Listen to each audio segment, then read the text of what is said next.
कल हमने आपको एक खबर बताई थी कि एसएमजीएस से किस तरह से हैरान करने वाला मामला सामने आया। हालांकि मामला 2022 का है, जहां पर ये आरोप लगे थे कि यहाँ पर बच्चे जो हैं वो बदले थे। डीएनए रिपोर्ट से जो सोर्सेज के हवाले से खबर आ रही थी कि डीएनए रिपोर्ट में ये साफ हुआ है कि बच्चे बदले थे। फिलहाल पूरे मामले को लेकर अब पूरी तरह से जो है बातचीत करेंगे इस मामले में कितनी सच्चाई है और क्या कुछ आगे होगा, इस पर हम बात करेंगे। हमारे से एमएस एसएमजीएस जो है डॉक्टर दारा सिंह यहाँ पे मौजूद है, इन्हीं से बात करते हैं। सर, कल से एक खबर लगातार वायरल हो रही है, हालांकि पहले से एक खबर थी कि डीएनए होना है। अब जो कल जो सोर्सेज के हवाले से खबर आती है कि डीएनए रिपोर्ट में ये साफ हो गया कि बच्चे बदले गए थे और एसएमजीएस पर कई तरह के आरोप लग रहे हैं। आप जरा पूरी डिटेल में बताइए कि पूरा मामला दरअसल है क्या। मैम, ऐसा है कि एक फैमिली ने मेरे पास अप्रोच किया था इसी के 2025 के मार्च में। उन्होंने कहा कि जो हमारे पास बच्चा है उसका कलर जो है हमारी फैमिली के साथ नहीं मिलता है। तो पढ़ी लिखी फैमिली है, मैंने उनसे बड़ी अच्छी तरह से हमारी उनकी इंटरेक्शन हुई। मैंने कहा यार देखो, डिलीवरी हुई है 2022 में, सितंबर 2022 में। मैंने कहा ये बच्चा काला निकलता है, गोरा निकलता है, ये डॉक्टर के डोमेन में नहीं है। और अब वो दूसरी फैमिलियां जो होंगी कहाँ कहाँ हैं, जो आपको चाहिए आप बताओ, हम कॉपरेट करेंगे और आपको गाइड भी करेंगे कि आप क्या करो। तो फिर हमने उनको कहा कि आप देख लीजिए, जो भी कह रहे हैं सर हमें लिस्ट दे दो कि उस रात को कितनी डिलीवरियां हुई है। तो पूरा रिकॉर्ड हमने उनको प्रोवाइड किया। उसमें नंबर भी होता है, टेलीफोन नंबर भी होते हैं। उनने टेलीफोन नंबर को जब डायल किया है, जो जिसके बीच में 1 मिनट का गैप था, उसको डायल किया तो उसके डीपी पे एक बच्चे का फोटो था। उन्होंने कहा जी ये जो बच्चा है इसका कलर हमसे मिलता है। तो फिर मैंने कहा भाई ये आप नहीं डिसाइड कर सकते हो, मैं नहीं डिसाइड कर सकता हूँ, क्योंकि वो जो फैमिली थी वो आउट ऑफ स्टेट की फैमिली थी, बाहर के रहने वाले थे और वो यहाँ काम शाम कर रहे होंगे, वो छोड़ के चले गए थे। फिर मैंने कहा कि आप ठीक है, आप एक लीगल एजेंसी के पास जाओ, पुलिस के पास जाओ, आप उनको प्रॉपर कंप्लेंट करके फिर उन्होंने एफआईआर लॉन्च किया और पुलिस ने अपनी इन्वेस्टिगेशन शुरू की और हमने पूरा रिकॉर्ड जो है उनको दिया, दिखाया। और एट द मीन टाइम हमने अपनी भी प्रिलिमिनरी इंक्वायरी की कि अगर ऐसा इशू हुआ है तो कहीं हमसे तो नहीं गलती हुई है। तो जो हमारा प्रिलिमिनरी इंक्वायरी में आया कि हमारे स्टाफ की कोई गलती नहीं है, क्योंकि हम जो जो स्टेप्स लेते हैं इसके लिए वो सारे जो है हमने सही लिए हैं और हमारे पास रिकॉर्ड है सारा। और जो वो डिस्चार्ज कॉपी लेके आए थे वो टैग नंबर हमारे रजिस्टर पे भी था, वो सारा डिटेल जो आपस में मिलती थी। अगर वो नहीं मिलती होती तो फिर लगता है कि नहीं जी ये डिफरेंस आ रहा है, तो हमारी तरफ से उसमें डिफरेंस नहीं आया है।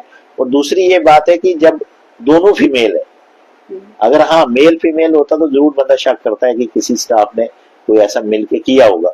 दोनों फीमेल है, ऊपर से वो बेचारा लेबर है, उसको ये कंसर्न नहीं है कि क्या है, वो डिलीवरी अपनी हो गई। और ये दोनों नॉर्मल डिलीवरी है और नॉर्मल डिलीवरी में मदर को पूरा पता रहता है कि ये प्रोसेस हो रहा है और इमीडिएटली मदर को बताया भी जाता है डॉक्टर द्वारा, और जो नर्स होगी वो बताएगी कि आपको बेटी हुई है, ये इसका वजन है, ये उसको सेक्स भी बताया जाता है। और उसके बाद जो वो जो टैग बना के उसके पाँव में या बाजू में टैग भी लगा देते हैं, उस टैग को वो आगे मैच करते हैं डिस्चार्ज के साथ। साइमल्टेनियसली फुटप्रिंट लेते हैं, पूरा डिटेल लिखी जाती है। तो जितना भी रिकॉर्ड है वो सब अवेलेबल है हमारे पास।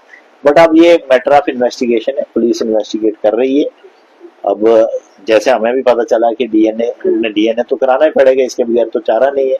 अब डीएनए की क्या रिपोर्ट आई है अभी किसी ने हमारे साथ ऑप्शन शेयर नहीं हुई है, जब भी आएगी बताई जाएगी कि ये इसमें प्रोग्रेस है अकॉर्डिंगली एजेंसी। सर, डीएनए की रिपोर्ट फिलहाल जो सोर्सेज से हवाले से खबर आ रही है कि उसमें साफ हुआ है कि बदले गए हैं बच्चे।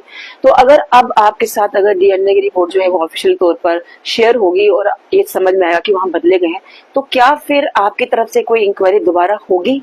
तो किस तरह की इंक्वायरी होगी? क्योंकि लापरवाही का मामला डिपार्टमेंट में तो चल ही रही है, लेकिन अब पुलिस भी हमें करेगी ना, पुलिस भी हमें देगी, वो भी हमारी हेल्प करेगी कि हमारे लेवल पे कहाँ। देखो, जब हम बच्चा रिसेप्ट लेकर पेरेंट्स को हैंड ओवर कर देते हैं तो उसके बाद पेरेंट्स का भी तो रोल रहता है। और जो नॉर्मल डिलीवरियां जैसे आपने देखा होगा कि एक बेड पे, क्योंकि उन्हें 5-6 घंटे बाद उनको डिस्चार्ज करना होता है, तो वो ऐसे बैठी होती है मदर। अगर उनके लेवल पे कहीं एक दूसरे का बच्चा इधर उधर हो गया तो उसमें मेरे स्टाफ की तो गलती नहीं है। इन्वेस्टिगेशन तो फिर भी करनी पड़ेगी। हाँ, वो तो चल रही है ना, वो तो चल रही है। उनकी टीमें आती हैं, जो रिकॉर्ड चाहिए, जो रोस्टर रिकॉर्ड जो भी उनको चाहिए होता हम दे रहे हैं।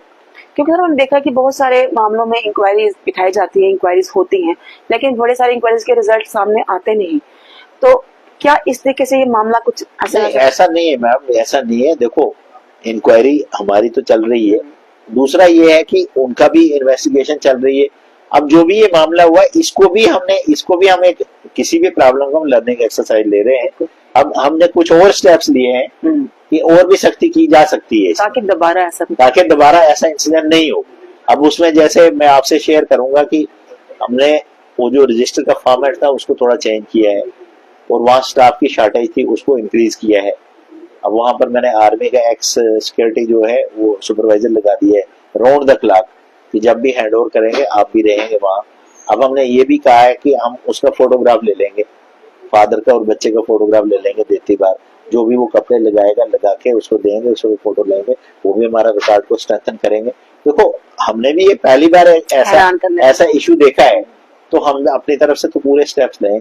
सर मेरा आखिरी 2 सवाल है। एक, अगर इंक्वायरी के दौरान ये पाया जाता है कि आपके स्टाफ की कहीं नेग्लिजेंसी आई है तो किस तरह की कार्रवाई होगी? क्योंकि हमने देखा है कि बहुत सारे इंक्वायरी के रिजल्ट नहीं आते और बहुत सारा स्टाफ ऐसा है जो उस समय गलती में होता है लेकिन बाद में प्राइम पोस्ट पर वो होता है, तो किस तरह के स्टेप आपकी तरफ से रहेंगे स्पेशली?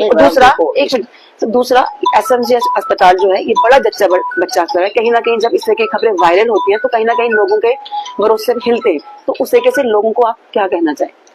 नहीं देखो, 2 पार्ट हैं आपके क्वेश्चन के। एक जो इंक्वायरी आएगी, क्योंकि देखो अब ये इंक्वायरी पुलिस से तो ये कोर्ट में जाएगी। अगर कोर्ट जो भी फैसला करेगा, जिसको भी दोषी पाएगा उसको अंडर रूल उसमें स्ट्रिक्ट एक्शन होगा, वो आपके साथ शेयर किया जाएगा। और दूसरी रही बात की तो लोगों को भरोसा रखना चाहिए।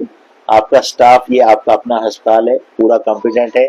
और क्योंकि आपको जैसे पता है कि हम कम से कम 100-120 डिलीवरियां भी 24 घंटे में कर रहे हैं। शॉर्टेज तो है, स्टाफ की शॉर्टेज है थोड़ा, वो उसमें भी गवर्नमेंट स्टेप्स ले रही है और जगह की भी है, उसके लिए हमारा नया अस्पताल आ रहा है। गवर्नमेंट इन सारी प्रॉब्लमों से सेंसिटिव है, लेकिन इसमें थोड़ा सा टाइम लगता है। डॉक्टर्स को रिसोर्स को जनरेट करने में, अपॉइंट करने में, डिफरेंट एजेंसीज होती है, तो वो हम अपने तरीके से, ताकि ऐसा काम कभी दोबारा हो नहीं। यानी कि पूरे कोऑपरेट करेंगे जो भी मैटर चल रहा है। डेफिनेटली हम खुद ही कर रहे हैं, हमने उनको रोस्टर दिया, हर चीज का हम उनको प्रोवाइड कर रहे हैं। तो ये डॉक्टर दारा सिंह है जिन्होंने फिलहाल बताया कि अभी ये मैटर जो है उसका इन्वेस्टिगेशन हो रही है और अगर कोई दोषी पाया गया तो जाहिर सी बात है कार्रवाई होगी।